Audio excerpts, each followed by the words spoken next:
Perkenalkan, nama saya Putri Sepriani Lase, NIM 1191181. Pada presentasi ini saya membahas bab 4, yaitu analisa data. Bagian A, penyajian data. Penyajian data merupakan cara yang digunakan untuk meringkas, menata, mengatur, atau mengorganisir data, sehingga data mudah untuk dimengerti oleh pihak-pihak yang berkepentingan dengan data tersebut. Secara umum, ada dua cara untuk menyajikan data, yaitu dengan tabel dan grafik. Namun, pada makalah ini kami menyajikan data dengan menggunakan tabel. Tabel merupakan kumpulan angka-angka yang tersusun berdasarkan kategori-kategori atau karakteristik-karakteristik tertentu, sehingga memudahkan untuk dianalisis. Secara umum, penyusunan tabel memerlukan identitas judul tabel, judul baris, judul kolom, badan tabel catatan, dan sumber data. Berikut merupakan data umur karyawan pada toko Jaya Makmur pada tahun 2019. Untuk umur dari 18 sampai 21, jumlah karyawannya 10 orang, 22 sampai 25 14 orang, 26 sampai 29 7 orang, 30 sampai 34 tahun, jumlah karyawan 5 orang. Jadi total jumlah karyawan pada tahun 2019 yaitu 36 orang. Selanjutnya kita masuk pada nomor 1, yaitu pengertian distribusi frekuensi. Distribusi frekuensi adalah penyusunan data ke dalam kelas-kelas tertentu, di mana setiap individu atau item hanya termasuk ke dalam salah satu kelas tertentu saja. Tujuan distribusi frekuensi untuk mengatur data mentah atau belum dikelompokkan ke dalam bentuk yang rapi, tanpa mengurangi inti informasi yang ada. Berikut istilah dalam distribusi frekuensi. Pertama, kelas atau kelas adalah pergolongan data yang dibatasi dengan nilai terendah dan nilai tertinggi yang masing-masing dinamakan batas kelas. Selanjutnya, batas kelas atau kelas limit adalah nilai batas daripada tiap kelas dalam sebuah distribusi terbagi menjadi state kelas limit dan kelas boundaries atau tepi kelas. Selanjutnya yaitu state kelas limit adalah batas-batas kelas yang tertulis dalam distribusi frekuensi, terdiri dari lower class limit atau batas bawah kelas dan upper class limit atau batas atas kelas.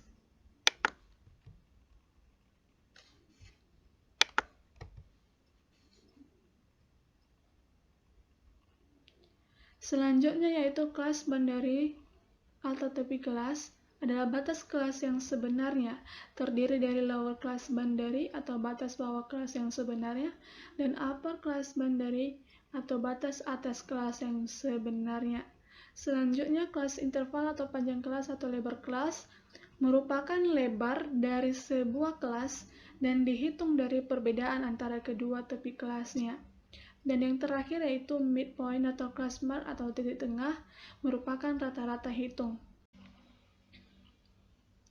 Sekarang kita masuk pada bagian B, yaitu penyelesaian studi kasus. Nomor 1, min atau rata-rata hitung. Cara mencari nilai titik tengah, yaitu rumusnya MI sama dengan 1/2 dikali batas atas ditambah batas bawah. Contoh mencari nilai titik tengah pada tabel ini, yaitu MI 1/2 21 merupakan batas atas ini pada kelas pertama, dan 18 merupakan batas bawah, ini juga pada kelas pertama. Hasil dari rumus ini yaitu 1/2 dikali 21 ditambah 18 yaitu 19,5 yang merupakan nilai titik tengah pada kelas pertama. Untuk mencari nilai titik tengah pada kelas seterusnya yaitu sama dengan menggunakan rumus ini. Selanjutnya kita mencari nilai FI dikali MI, yang mana untuk kelas pertama nilai FI-nya 10 dan nilai MI yaitu 19,5, jadi FI dikali MI yaitu 195. Total nilai FI dikali MI yaitu 876,5. Selanjutnya kita tinggal substitusikan pada rumus, yaitu X bar sama dengan sigma Fi dikali Mi per sigma Fi jika dijabarkan, yaitu F1 dikali M1 ditambah F2 dikali M2 ditambah titik-titik ditambah Fk dikali Mk per F1 ditambah F2 ditambah Fk. Di sini kita sudah mencari nilai sigma Fi dikali Mi yang mana 876,5. Nilai ini tinggal kita masukin di sini. Nilai sigma Fi dikali Mi yaitu 876,5, sedangkan nilai sigma Fi yaitu 36. Jadi nilai X barnya yaitu 876,5 dibagi 36 adalah 24,347. Ini merupakan nilai X bar atau nilai titik tengah pada tabel yang sudah tersedia ini. Keterangan F merupakan frekuensi, sedangkan E merupakan titik tengah. Selanjutnya kita masuk pada soal nomor 2, yaitu median. Sebelum kita masuk untuk menyelesaikan studi kasus, pertama kita harus mencari nilai frekuensi kumulatif kurang dari. Nah, di sini nilai FK-nya untuk kelas pertama tetap 10, sedangkan untuk nilai FK untuk kelas kedua yaitu 24. 24 ini diambil dari 10 ditambah 14. Jadi totalnya adalah 24. Begitu juga untuk kelas seterusnya. Setelah kita mencari nilai FK, maka kita menentukan nilai med-nya atau Q2-nya sama dengan 1/2 dikali N. N merupakan jumlah datanya yaitu 36. 1/2 dikali 36 sama dengan 18, berarti nilai medianya berada di kelas 2 di sini antara 14 dan 24. Selanjutnya menentukan frekuensi kurang dari. Median berada di antara interval 22 sampai 25 ya, di sini 22 sampai 25. Selanjutnya yaitu menentukan nilai ME, yaitu tepi bawah kelas dikurang 0,5, yang mana tepi bawah kelasnya yaitu 22 dikurang 0,5 hasilnya 21,5. Untuk intervalnya atau jaraknya yaitu 4, dan nilai FKK-nya yaitu sebelum kelas median, ini kan kelas mediannya yang 24, jadi nilai FKK yang diambil yaitu 10. Sedangkan untuk nilai FI yaitu dia yang berada di kelas median. Nah, kelas mediannya ini 14. Setelah itu, setelah selesai mencari nilai-nilai yang ada pada tabel ini, kita tinggal substitusikan pada rumus yang sudah tersedia. Rumus median yaitu med sama dengan Lm ditambah N/2 dikurang sigma F per Fm dikali C. Nilai median, nilai Lm-nya tadi 21,5 ditambah nilai N-nya atau jumlah datanya 36/2 dikurang sigma frekuensi kumulatif kurang dari yaitu 10/14. 14 ini merupakan frekuensi kelas median ya, dikali 4 merupakan nilai intervalnya.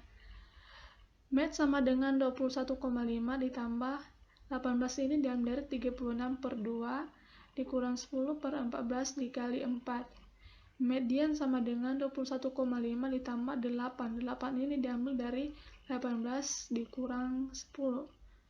Setelah itu nilai median sama dengan 21,5 ditambah 2,3. Nilai ini berasal dari 8 dikali 4 dibagi 14. Jadi nilai mediannya adalah 23,8. Di sini ada keterangan med sama dengan median data kelompok, Lm adalah tepi bawah kelas median, N merupakan jumlah frekuensi, sigma F merupakan frekuensi kumulatif di atas kelas median, sedangkan Fm merupakan frekuensi kelas median, dan C adalah interval kelas median. Sekarang kita masuk pada modus. Sebelumnya, untuk mencari nilai modus pada data atau pada tabel yang sudah tersedia, yaitu kita mencari data yang paling sering muncul atau yang paling banyak.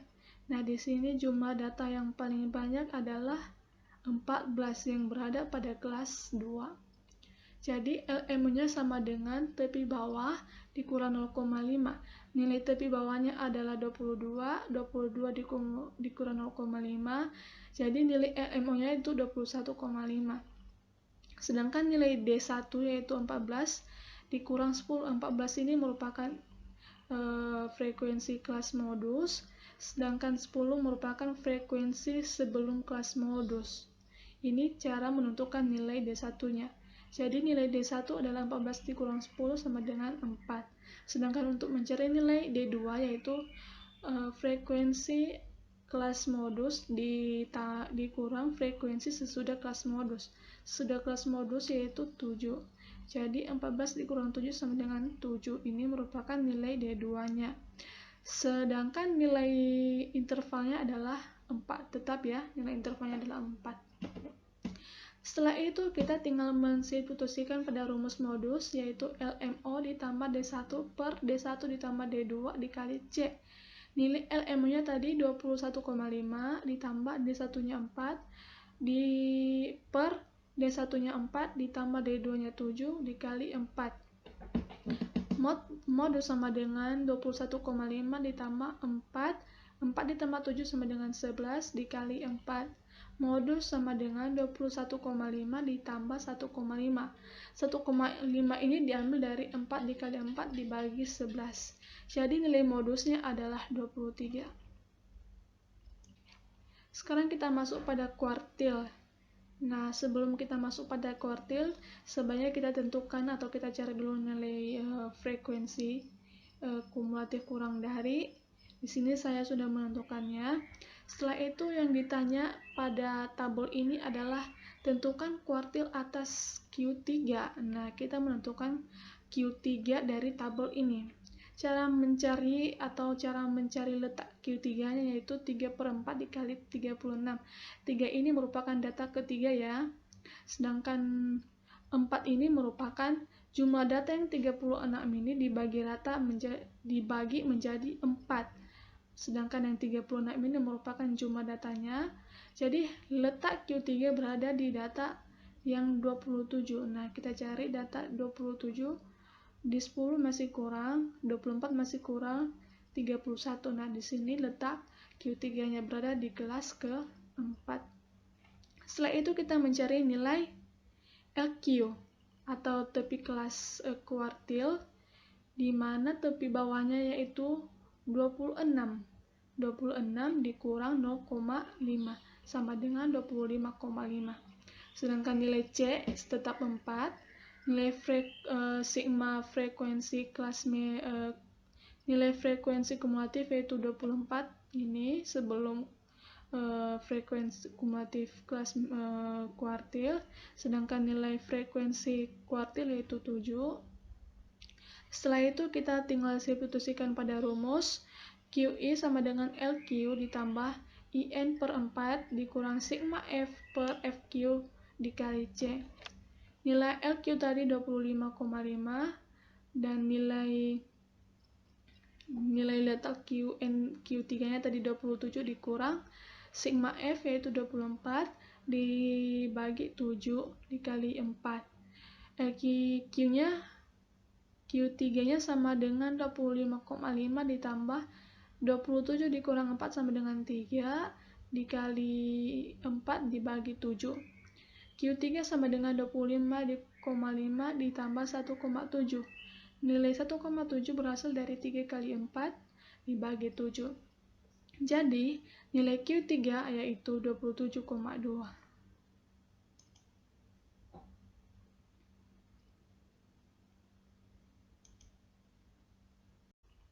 Sekarang kita masuk pada desil. Untuk menentukan nilai desil pada data atau pada tabel yang tersedia ini, terlebih dahulu kita mencari nilai FKK-nya. Setelah itu kita baru masuk ke soal, yang mana soalnya adalah menentukan nilai desil atas D6 dari tabel ini. Nah, bagaimana caranya? Pertama kita cari nilai letak D6-nya. 6 per 10 dikali 36 sama dengan 21,6 jika dibuatkan menjadi 22. Nah, yang 6 ini merupakan data ke-6 ya, dibagi 10. Jadi jumlah data yang 36 ini dibagi rata menjadi 10. Baru dikali 36, 36 ini merupakan jumlah datanya.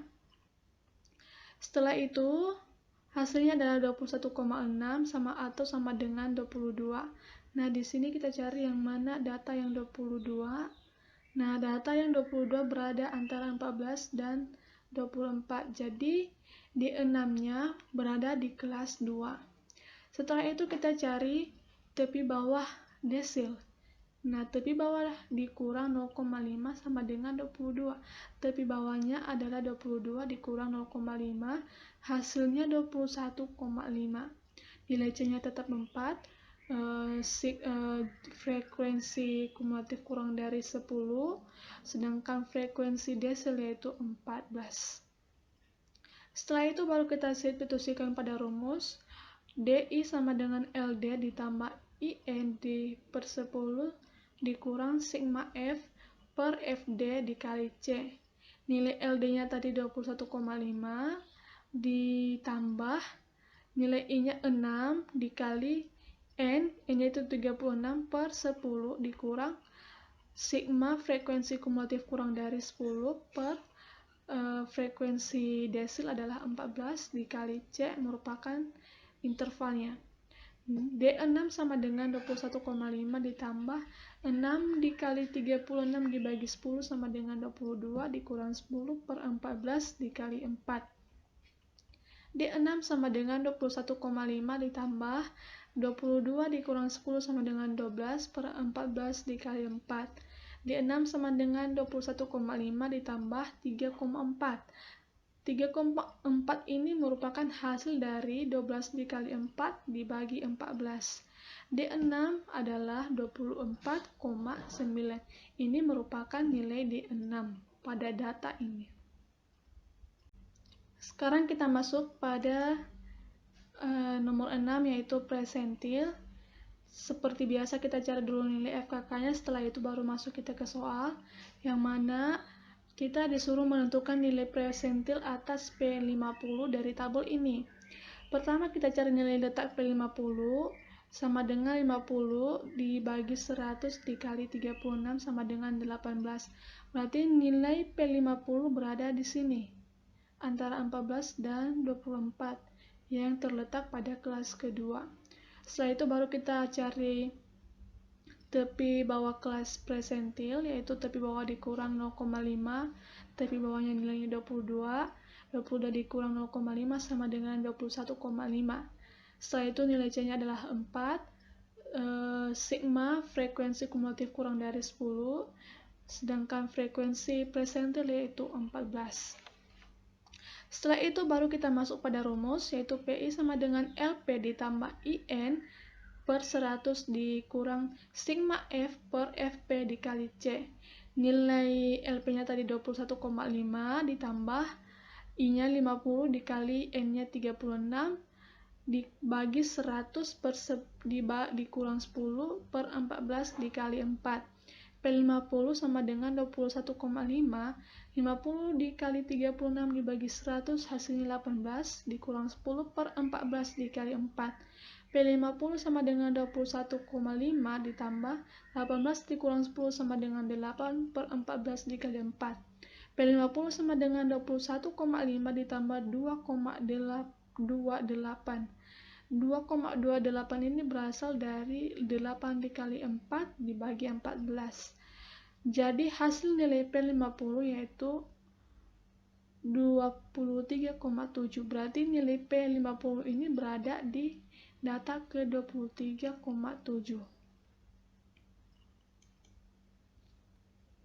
Selanjutnya yaitu kita masuk pada bagian C, yaitu menyelesaikan studi kasus dengan menggunakan Excel. Nah, tadi kita menyelesaikan studi. Sekarang kita masuk dengan ini berikut soal data nilai mahasiswa BSI kelas 11 3B05 mata kuliah statistika. Di sini datanya ada 9 orang, jumlah datanya yaitu 780. Nah, bagaimana caranya atau bagaimana cara menggunakan Excel untuk menghitung ukuran mediannya, untuk menghitung modusnya, untuk menghitung rata-rata atau titik tengahnya dari data ini.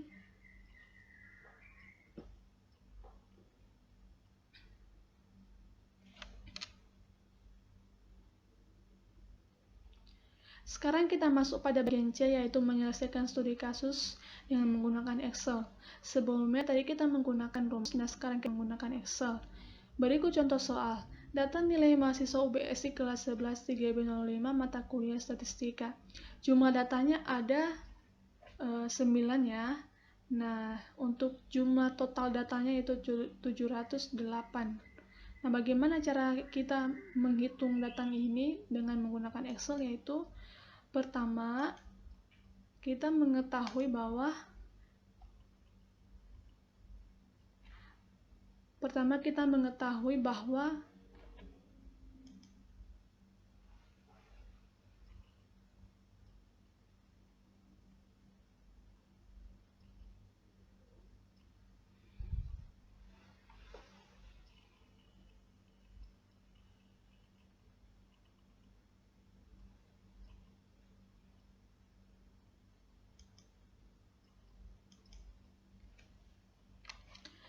sekarang kita masuk pada bagian C, yaitu menyelesaikan studi kasus.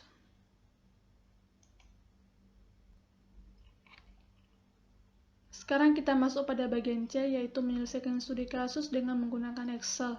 Berikut contoh soal, yaitu data mahasiswa UBSI kelas 11 3B05 mata kuliah statistika. Ini merupakan data-data yang sudah tersedia, jumlah datanya itu 708. Nah, bagaimana caranya? Yaitu sebagai berikut. Pertama, kita ketahui bahwa Microsoft Excel menyediakan fasilitas untuk mengolah data statistik, yaitu dengan memanfaatkan fungsi-fungsi statistik yang ada dan perintah analisis yang menggunakan perintah tambahan atau add-ins sehingga tidak ditampilkan pada menu utama Microsoft Excel. Sebelum dapat menggunakan perintah data analisis, langkah pertama yang harus dilakukan adalah mengaktifkan referensi tools yang disediakan oleh Microsoft Excel, di mana langkah-langkahnya sebagai berikut.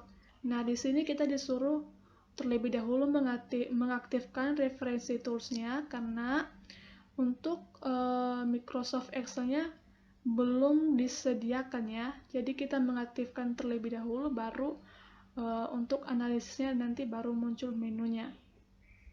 Setelah itu kita masuk cara-caranya. Pertama, aktifkan program Microsoft Excel hingga terdapat worksheet kosong. Selanjutnya klik Office button Microsoft Excel yang berada di ujung kiri atas jendela utama. Klik menu Excel Option. Selanjutnya sebuah kotak dialog Excel Option ditampilkan dan klik menu Add-ins yang ada di jendela sebelah kiri dan klik Analysis Toolpath pada daftar aplikasi Add-ins. Selanjutnya itu klik tombol Go dan sebuah kotak dialog Add-ins ditampilkan. Selanjutnya berikan tanda cek pada kotak Check Analysis Toolpath. Nah, selanjutnya kita masuk pada klik tombol OK dan tunggu beberapa saat sampai proses instalasi berakhir. Dan yang terakhir yaitu kini ada ribbon data. Akan muncul menu baru data analisis yang bila ditekan akan memunculkan kotak dialog pilihan untuk melakukan kalkulasi statistika.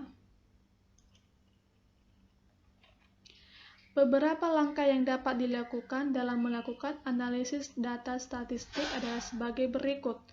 Pertama, dari menu utama Microsoft Excel, klik menu data dan pilih menu data analisis. Kedua, pilih menu deskriptif statistik lalu klik OK. Selanjutnya, klik button pada input range dan masukkan data batas atas kelas ke dalam kolom input range dengan cara memblok data tersebut. Selanjutnya, klik button open range dengan tempatkan pointer pada tempat yang kosong. Selanjutnya pilih summary statistik dan klik OK. Seperti inilah tampilan perhitungan menggunakan Microsoft Excel yang dilakukan sesuai dengan langkah-langkah di atas. Nah, ini merupakan hasil dari output perhitungan data analisisnya. Di sini datanya atau tabelnya yang sudah disediakan, jadi outputnya di sini. Jadi hasil dari perhitungannya yaitu meannya 78,6, standar errornya 1,7, mediannya 80, modusnya yaitu 80, standar deviation yaitu 5,5, sample variance-nya 28, sedangkan range-nya 16, maksimumnya 72, minimumnya 72, maksimumnya 88, jumlahnya itu 708, dan jumlah datanya adalah 9. Jadi sama ya, ini merupakan hasil dari perhitungan menggunakan Excel.